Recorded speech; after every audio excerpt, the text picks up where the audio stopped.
حضرت ابن عمر رضی اللہ عنہما سے روایت ہے، انہوں نے کہا، ایک دفعہ ہم رسول اللہ صلی اللہ علیہ وآلہ وسلم کے ساتھ نماز پڑھ رہے تھے کہ لوگوں میں سے ایک آدمی نے کہا، اللہ سب سے بڑا ہے، بہت بڑا، اور تمام تعریف اللہ کے لیے ہیں، بہت زیادہ، اور تسبیح اللہ ہی کے لیے ہے، صبح و شام۔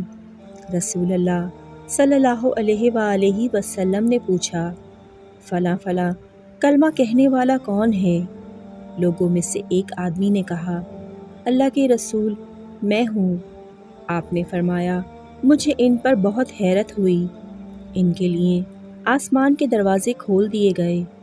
ابن عمر رضی اللہ عنہما نے کہا، میں نے جب سے آپ سے یہ بات سنی، اس کے بعد سے ان کلمات کو کبھی ترک نہیں کیا۔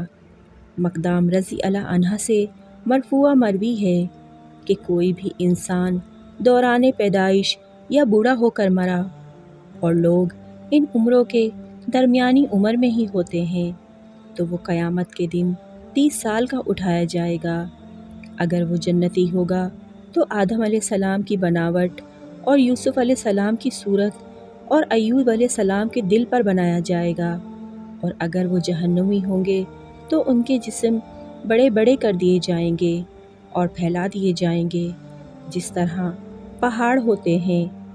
عبداللہ بن عمر رضی اللہ عنہما سے مرفوع مروی ہے کہ اللہ کے ہاں بہترین دوست وہ ہے جو اپنے دوست کے نزدیک بہترین ہے، اور اللہ کے ہاں بہترین پڑوسی وہ ہے جو اپنے پڑوسی کے لیے بہترین ہے۔